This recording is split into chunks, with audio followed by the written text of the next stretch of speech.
Okey, kita pergi kepada soalan 15. Sebenarnya silap cikgu sikitlah. Soalan 15 ni sebenarnya ialah soalan kebab, bukan soalan ikat. Okey, tak apa.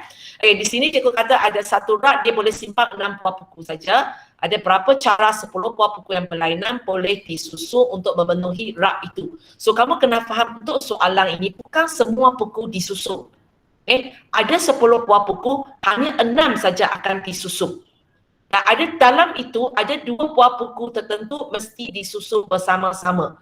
So sekurang-kurangnya kita tahu kita tahu kalau kita ada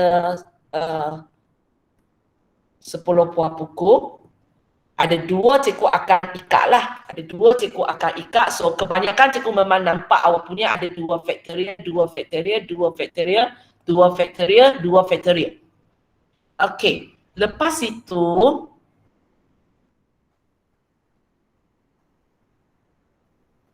okey, cikgu mula dengan orang ini dulu. Cikgu mula dengan orang ini dulu. Kenapa 8P4? Cuba terangkan kenapa awak pilih 8P4?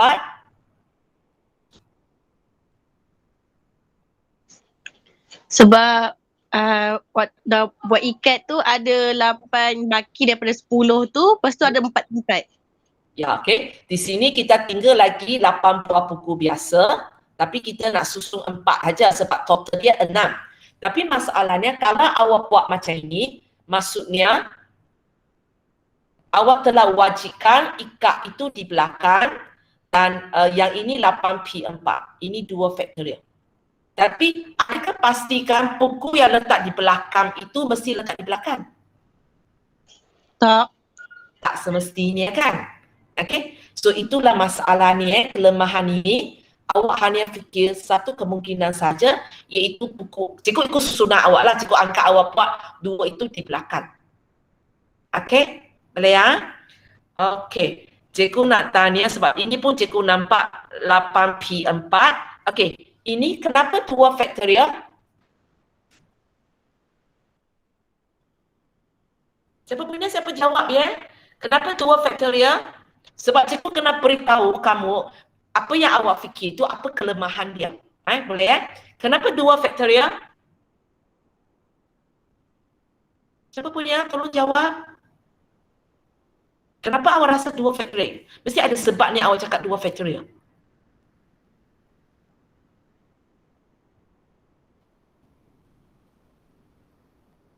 Halo, siapa punya? 6720 punya jawapan.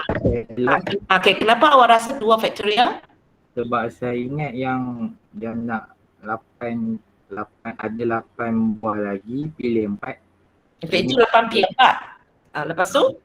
Saya ingat 1 yang tu kira 1 grup.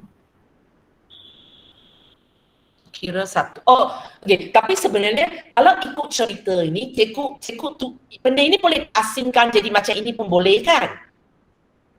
Macam ini pun boleh kan? Hanya 2 buah buku itu saja boleh mesti disusun bersama-sama. Yang 4 lagi dia boleh bergerak sesuka hati dia kan? Okey. So boleh faham kelemahan tu Okey. So cikgu pergi kepada ini. Kenapa 5 faktorial?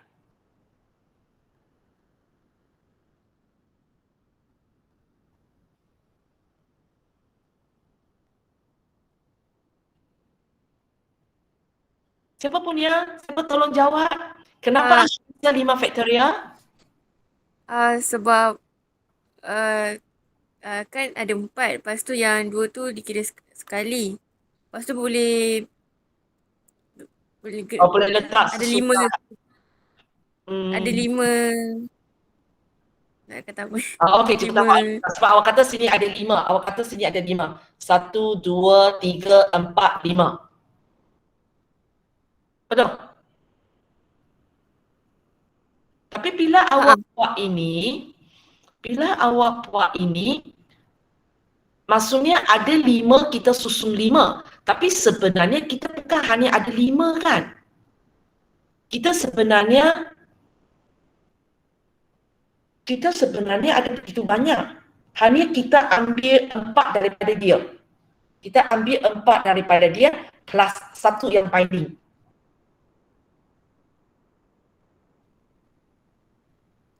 Saya ingatkan dah pilih dah. Lepas tu yang 5 faktorial tu untuk nak susun kat mana? Sudah pilih 5 nak letak mana. Tapi kalau macam ini, nak cikgu nak cakap 8P4.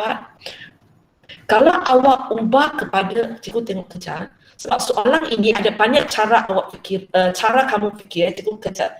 Cuba kamu kira untuk cikgu kejap. Sebab mata faktorial kali 8C4 kali 5 faktorial. Cuba tengok berapa jawapannya.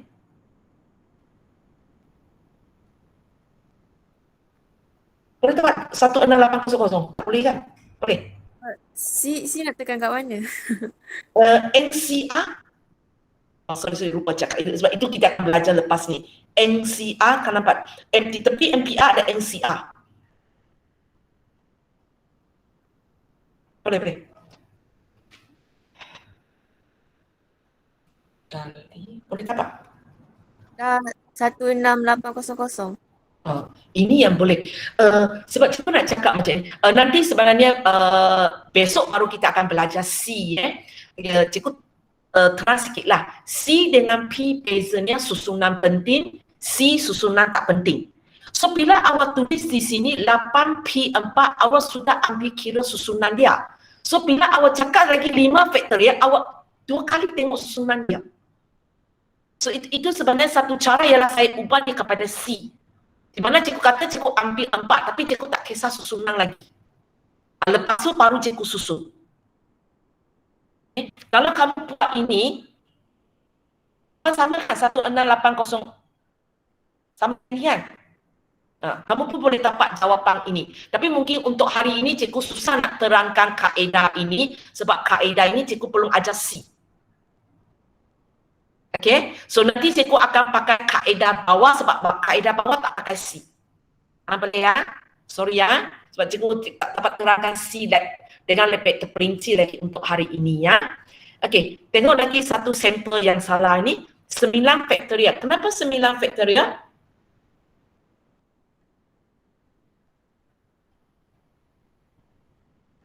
Siapa punya? Kenapa 9 faktorial?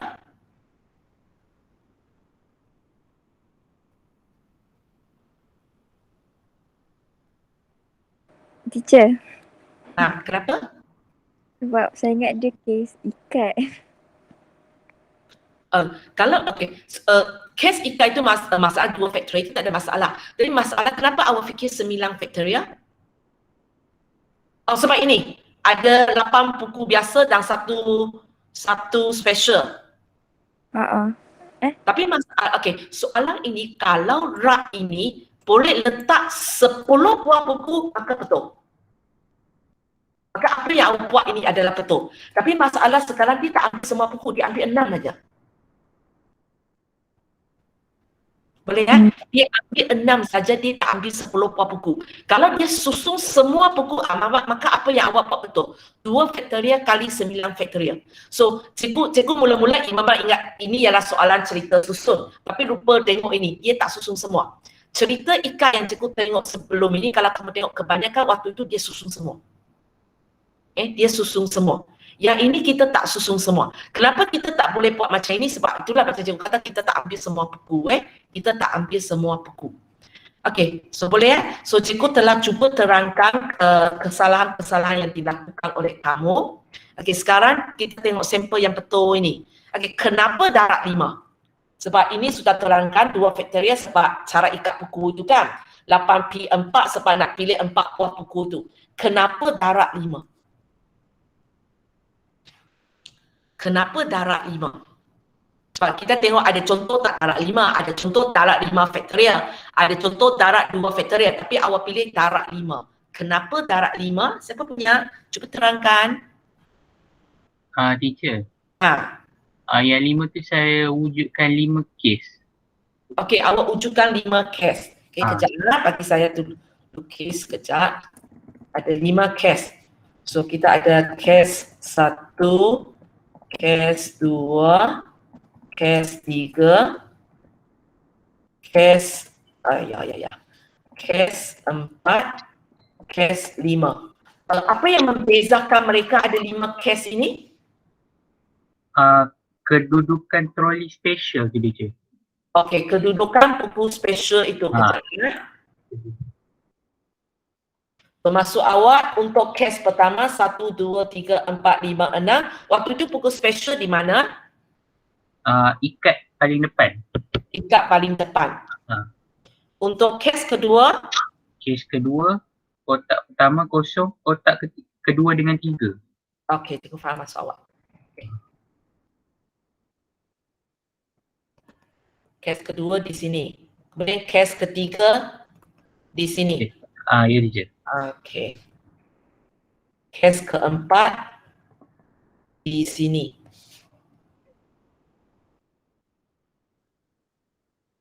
Kes kelima di sini. Itu sebenarnya ada 5 kes. Lepas tu untuk setiap kes ini cerita balik kepada tadi siapa yang buat inilah. Mana tadi siapa yang buat ini? Yang cikgu kata ini. Cerita ini. Di mana untuk tempat ikat itu 2 faktoria, untuk buku biasa 8P4. So kamu dapat ini ialah 3360. Dan cerita ulang untuk kes 2, kes 3, kes 4, kes 5. Serupa aja. Semua ini jawapan dia ialah 3360. 60. So daripada awak nak buat tanpa 3360 sebanyak 5 kali, ataupun awak boleh buat darab 5.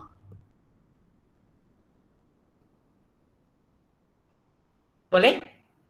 Okay. Kenapa kita kena buat banyak kes macam ini? Kalau waktu kes ikat sebelum ini cikgu tak buat kes kan, cikgu sekali buat aja. Sebab waktu itu cikgu susun semua. Bila cikgu susun semua, cikgu tidak, macam ini. Kita ambil contoh, cikgu ambil contoh ikat yang sebelum ini contoh ikat yang sebelum ini. Mana soalan dia? Okay, kalau kamu tengok contoh ikat yang sebelum ini. Where is my file? Okay, iaitu ada pada muka surat. Pada muka surat 6. Okay, muka surat 6 Kamu tengok contoh itu. Muka surat 6. Waktu itu cikgu bagi awak A, B, C, D, E, F. Cikgu suruh awak buat ke kod 6 digit. Kod 6 digit dan lepas itu syaratnya ialah huruf konsonan mesti bersebelahan. Mesti bersebelahan. Waktu itu untuk kes ini cikgu tak buat kes 1, kes 2, kes 3 sebab waktu ini kalau kamu tengok cikgu bagi 6 huruf, cikgu kata bentukkan kod 6 digit. Semua diambil. So bila semua diambil, kita boleh buat macam cerita troli itu sajalah. 2 itu kita ikat, so ini 2 faktoria. Lepas tu darab 5 faktoria. Apa jawapan ingat lagi? 2 faktoria kali 5 faktoria? 240. Sorry? 240. Okey, 240. Waktu itu kita boleh buat, tak payah buat kes 1, kes 2, kes 3 sebab kita sangat pasti kalau saya bagi 6 huruf, bila nak bentuk kod 6 digit, semua nombor akan diambil. Buku special ataupun troli special itu mesti diambil. Tapi untuk kes ini, masalah kita ialah antara 10 buah buku ini, bila saya ikat, saya ada 9 kan? 8 yang biasa, 1 yang special. Dan kalau kamu terus kata, kalau ini cikgu saya pilih 5 keluar. Masalahnya adakah awak jamin yang special ini akan diambil keluar? So untuk pastikan special ini akan diambil keluar, itu sebabnya kita kena buat kes macam ini. Kalau dia diambil keluar, letak di pertama. Dia diambil keluar, letak di tempat 2, 3. Kalau dia diambil keluar, letak di 3, 4. Kemudian 4, 5, 5, 6. So kita kena fikir setiap kes. Cikgu balik kepada contoh ini. Contoh ini, cikgu tak buat kes sebab cikgu sangat pasti dia diambil. So saya tak buat kajian kes. Kalau kamu kata, cikgu saya tak pasti, saya tak boleh bezakan. Kalau kamu tak boleh bezakan, awak sebenarnya boleh buat setiap kali awak buat kajian kes. Maksudnya awak akan buat macam ini. Awak buat macam ini So di sini awak akan buat kes. Tadi siapa yang cakap dengan saya 5 kes ini? Tadi siapa yang cakap? Untuk ini ada berapa kes? Kejap. Sorry. Untuk ini ada berapa case? Satu macam ini. Ada berapa case? Satu je. Sama cerita macam awak buat tadi lah. Oh, okey. Ada berapa case? 5 juga je. Okay. So satu lagi sini. Okay. Cikgu buat cepat sikit ya. Okay. So untuk case 4 ialah dia berada di sini. Untuk case 5 dia berada di sini. Okay. Kalau kamu buat kajian case punya, maka cara awak buat ialah okay, sini ialah 2 factorial, sini 2 factorial, dan untuk sebelah sini kita ada 4, sorry, konsonan ada 4 dia. Sorry, cikgu silap. Kamu tak tegur saya. Konsonan ada 4 lah, bukan 2 lah. Konsonan ada 4. Kira balik. Bukan 2 factorial. Berapa factorial? 4 factorial kali 3 factorial. Kira balik. Itu 240 ke? 144. Oh, 144. Okay. 144. So, untuk case ini, tadi siapa yang jawab itu? Berapa case kali ini? Ayah.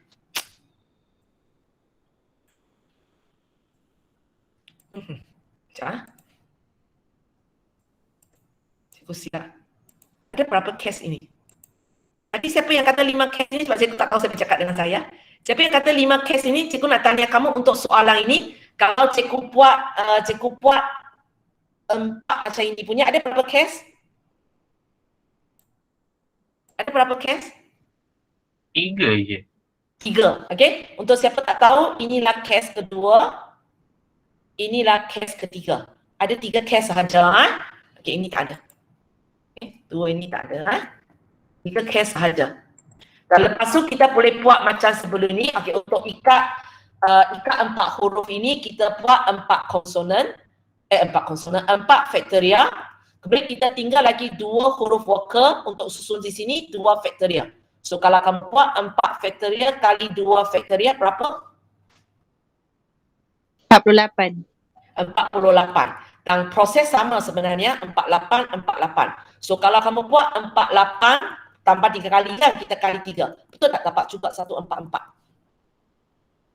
Betul. Okay, so soalan ini sebenarnya ada 2 cara buat, satu atas, satu bawah. Satu lagi yang cikgu ajar C tu. Okay, tapi sebab cikgu perlu sentuh C, so cikgu tak pakai cara itulah. Okay, so kita boleh pakai ini, tapi kenapa hari itu cikgu tak cakap ini? Sebab untuk case ini, kalau saya susun semua, cikgu tak risau. Sebab yang special ini memang akan disusun keluar. Tapi kalau untuk soalan 15 ini, oleh kerana kita ada 10 buah buku, kita hanya ambil 6 buah buku. Bila kita hanya ambil 6 buah buku, kalau cikgu pilih sesuka hati, maksudnya cikgu buat cikgu 9P5 lah. Ada 9 buah buku, saya ambil 5. 9P5. Dia punya masalah nanti ialah cikgu tak jamin buku ini akan diambil. Buku ini akan diambil. Mungkin cikgu ambil ini, buku 1, buku 2, buku 3, buku 4, buku 5, buku 6. 9P6. Kalau saya buat 9P6, cikgu mungkin tak terambil buku special ini. Cikgu hanya ambil buku biasa saja. Kalau cikgu ambil buku biasa saja, maka tak memenuhi syarat inilah. 2 buah buku yang tertentu mesti disusun bersama-sama. So itu sebabnya untuk pastikan buku ini perlu diambil, cikgu buat kajian case. Cikgu buat kajian case 1, 2, 3, 4, 5. Ada 5 kemungkinan. Lepas tu cikgu fikir yang pertama. So bila cikgu fikir pertama itu, yang ikat itu tak bergerak. So bila tak bergerak, cikgu memang asingkan dia 2 factorial. Yang lain tu apa? Lepas tu cikgu darab untuk kes pertama. Lepas tu ada 5 kali saya darab 5. Okay, ada 5 kali saya darab 5. Ini sebab saya tak pasti adakah buku special itu akan diambil. Kalau saya pasti, iaitu contoh minggu lepas, maka saya tak payah buat kes ini. Kalau saya nak buat, boleh tak? Boleh. Boleh juga. Hanya panjang sikit lah. Di mana saya buat kes pertama, mula dengan huruf special itu. huruf yang ikat bersama itu, lepas tu diikuti dengan huruf tak ikat. Saya buat ada 3 kes, maka pun tengok jawapan ada serupa. So soalan jenis ini yang pentingnya dalam latihan nanti awak tulis langkah-langkah kamu dengan jelas. Khasnya bila jawapan kamu betul, orang lebih senang nak teka apa yang awak nak tulis. Bila awak jawapan salah, orang akan tengok markah kaedah awak, dan markah kaedah dia akan jadi ada banyak kemungkinan. So awak kena bagi penulisan yang jelas supaya orang tahu apa yang awak fikir. Okay? Boleh ya? So soalan ini memang soalan susah sikit sebab dia tidak susun semua. Kalau dia susun semua macam semalam, minggu lepas, sekejap kita dapat jawapan. Bila dia tak susun semua, untuk memastikan yang special itu mesti diambil, so kita kena buat kes 1, kes 2, kes 3 dan seterusnya. Boleh ya? Ini cara saya buat. Mungkin ada lagi cara-cara lainnya. Cara-cara lain awak tengok dalam YouTube. Sebab sekarang YouTube penuh dengan cikgu-cikgu yang mengajar kan. Kalau ada cara-cara lain, kamu tengok, kamu faham, kamu boleh pakai Walaupun mungkin penulisan dia berbeza, tapi jawapan terakhir ini mesti betul.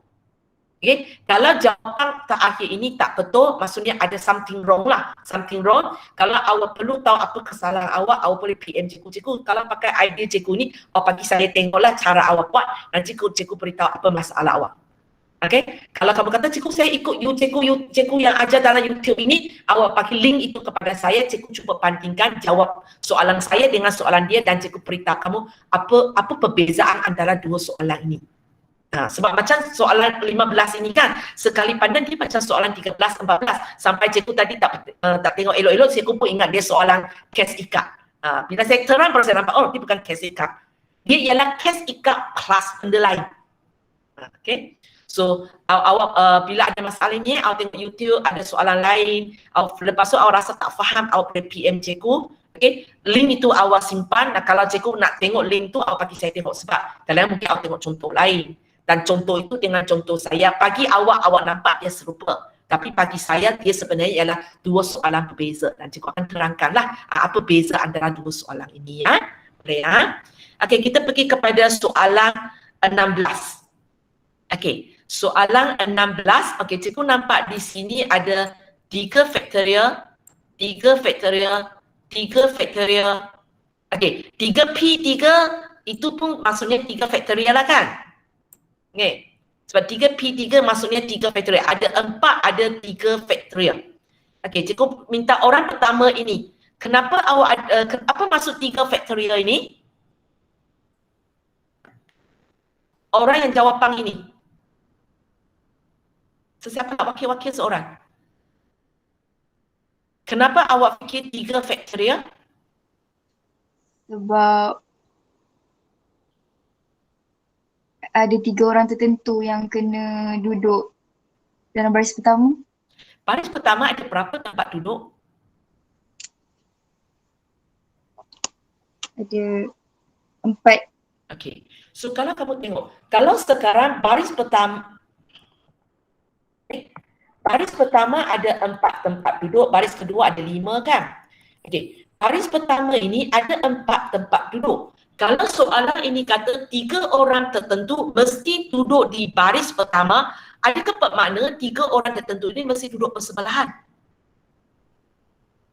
Oh tak. Kan? Dia boleh duduk sini, duduk sini, duduk sini. Dia tak semestinya bersebelahan. Okey? So, cikgu cakap sekali saja, cikgu potong untuk keempat-empat ini ya. Boleh ya? Cikgu potong untuk keempat-empat ini ya. Okey. Okey, sekarang cikgu tengok orang atas sini. Okey, siapa? Awak buat 4P3 dulu ke awak buat 5 faktorial dulu? 4P3. Kenapa 4P3? Sebab ada 4 tempat 3 orang. Okey, ya. So di sini ada 4 kerusi untuk 3 orang tertentu ini duduk. So pilihan kita ialah 4P3. Mungkin awak kata cikgu kenapa bukan 3P4? Okay, kamu kenapa? Ya cikgu faham dalam kehidupan biasa manusia lah yang pergi cari kerusi dan duduk atas dia. Manusia yang cari tempat untuk duduk. Tapi bila kita nak buat kerja pilih atur, kamu kena faham selalu yang majoriti, yang lebih banyak punya cari yang kurang. Sekarang kerusi lebih banyak daripada manusia. So, kerusi yang cari orang. Maksudnya seolah-olah kerusi boleh cakap, okay, awak duduk, awak jangan duduk. Macam tu, awak jangan duduk atas saya. Sebab dia lebih. Bila dia lebih, macam kita lah kuasa majoriti. Bila dia lebih, dia yang ada suara, dia yang boleh pilih orang. So di sini kita pilih 4P3 seolah-olah macam ada 4 kerusi, dia pilih orang untuk duduk di atas dia. Sebab kita memang tak boleh tulis 3P4. Kalau awak tekan calculator, dia pun bagi awak back error. So kita terbalikkan saja 4 dengan 3 itu. Boleh ha? Okay, itu pertama. Okay, kenapa 5 faktorial? Sebab yang baris kedua ada 5 tempat. Okey, maksudnya bila awak buat 4P3 kali 5 faktorial, awak buat anggapan ada satu kerusi kosong di baris pertama. Setuju? Tapi adakah soalan ini kata baris pertama mesti ada kerusi kosong? Hanya boleh ada 3 orang duduk? Tak ada. Tak ada. Boleh? So, kamu tahu apa kekurangan soalan jawapan awak dek? Sebenarnya apa yang awak buat ini betul separuh. Yang awak punya ini ialah kes pertama. Yang awak punya ialah kes pertama di mana, sebab kamu nampak di sini kerusi ada 9, orang yang duduk 8. So ada satu kerusi kosong. Tapi soalan ini tidak memberitahu kita kerusi kosong di mana, di baris pertama ke baris kedua. So bila keadaan ini berlaku, kita kena fikir 2 kes. Satu kes ialah kerusi kosong di depan seperti apa yang kawan kamu fikirkan. Satu lagi kes awak kena fikirkan ialah kerusi kosong letak di belakang. Maksudnya 4 di depan itu penuh. Semua ada orang duduk. Kemudian 5 di belakang itu ada satu kerusi kosong.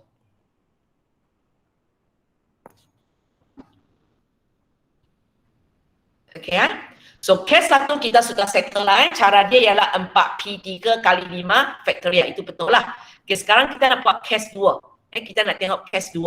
So sama macam tadi juga, biasanya yang ada syarat punya buat dulu. Yang ada syaratnya buat dulu. So kita nak pastikan 3 orang tertentu duduk di baris pertama. So ada berapa cara ataupun apakah rumus dia nak bagi 3 orang tertentu duduk di baris pertama, tak bersebelahan, tak semestinya bersebelahan tapi duduk di baris pertama. Okey, Kiasadina, ada berapa cara, apa rumus dia? Setakat ini saja untuk 3 orang tertentu duduk di baris pertama. Yang tadi baru 4P3 tu kan? ya 4P3 tu. Okay, so kita sudah settle. So 3 orang tertentu ini sudahlah ada kerusi dia duduk. Kemudian kita ada satu kerusi kosong kan? Kita ada lagi satu kerusi kosong, nak suruh orang duduk sebab kita nak penuhkan depan. Okay, cikgu nak tanya, kita semua ada berapa orang? 8 kan? Kita ada 8 orang. 3 orang tertentu sudah duduk. Berapa orang lagi belum duduk? 5. 5. So untuk isi satu tempat kosong di depan itu ada berapa cara? 5. Ada 5 cara. Ataupun ada di antara kamu akan kata 5P1 ataupun terus tulis 5 pun betul. Sebab ada 5 orang lagi belum duduk. Okay, so sekarang ada 8 orang, 3 orang tertentu sudah duduk, kemudian kerusi depan sudah penuh. So belakang berapa orang lagi belum duduk? Berapa orang lagi belum duduk sampai sekarang? 4. 4, tapi kerusi di baris kedua ada 5. So macam mana cikgu nak tahu 4 orang yang extra ini nak duduk di 5 kerusi di baris kedua, ada berapa cara? Ada 4 orang lagi belum duduk. Kerusi di baris kedua ada 5. Ada berapa cara? 5P4. 5P4. So sekali lagi bila sampai kali ini pun masih lagi kerusi lebih banyak daripada orang kan. So kita letak bilangan kerusi di atas ya. 5P4. So kamu darab. Berapa jawapan untuk ini?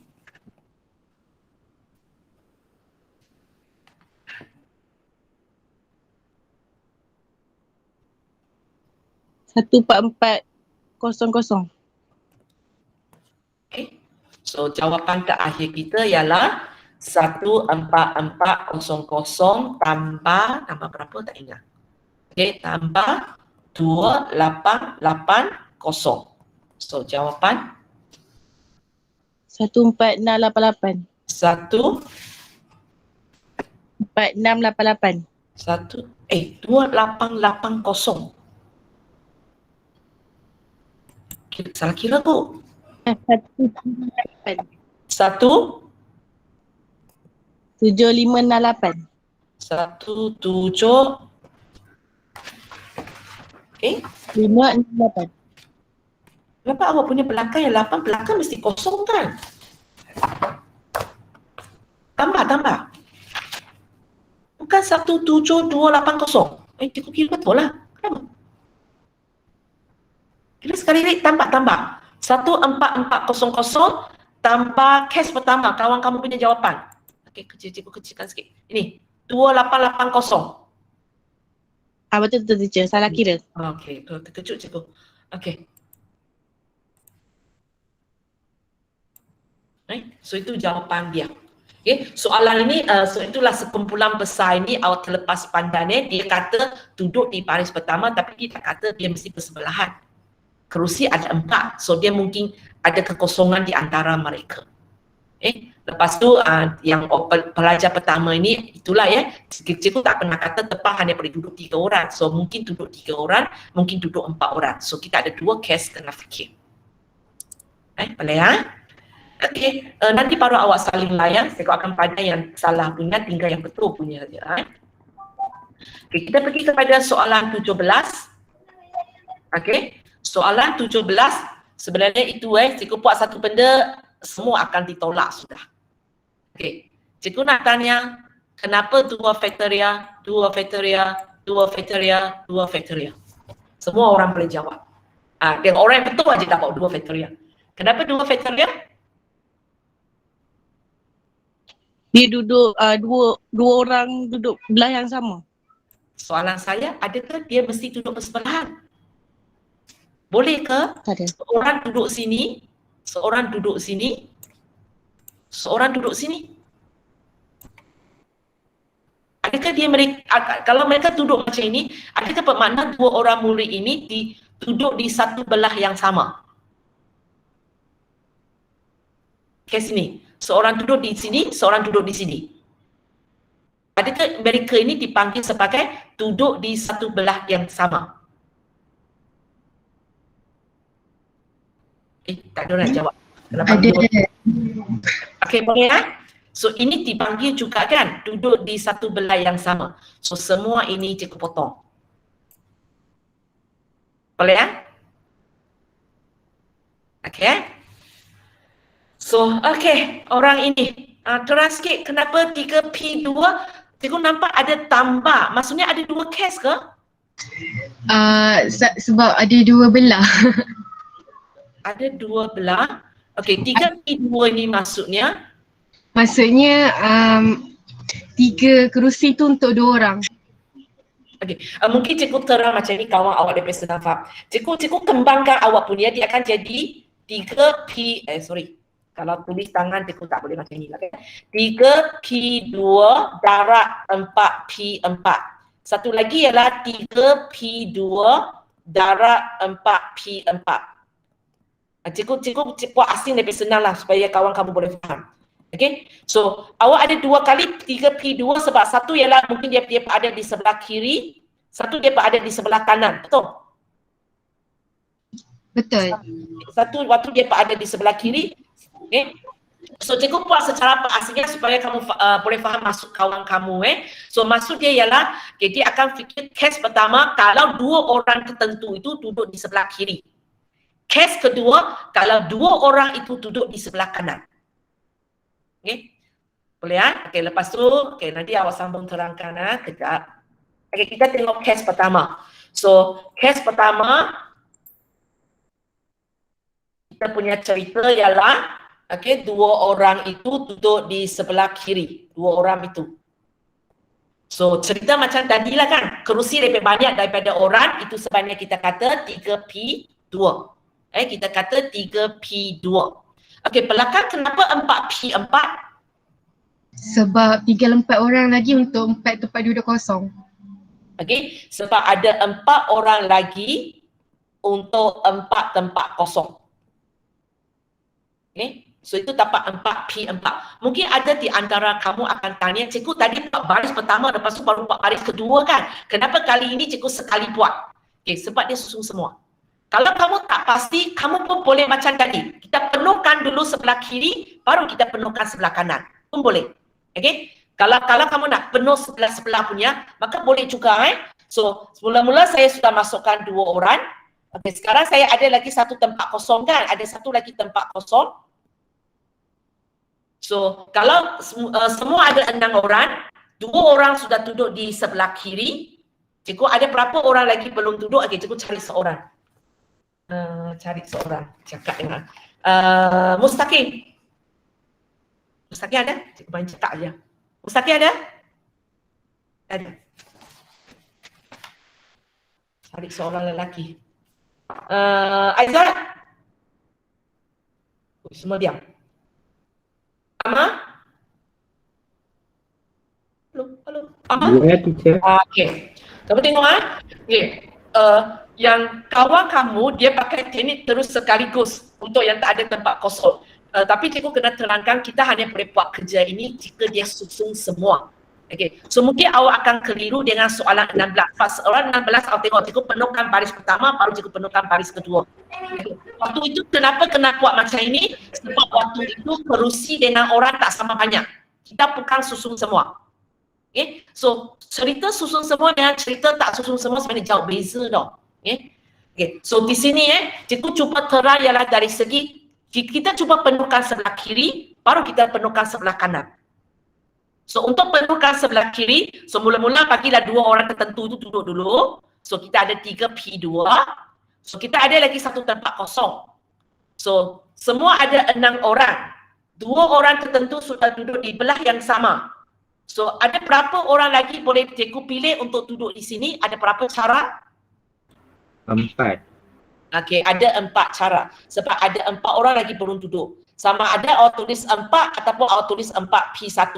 Boleh saja sama maksudnya. Okey, so sebelah kiri sudah penuh.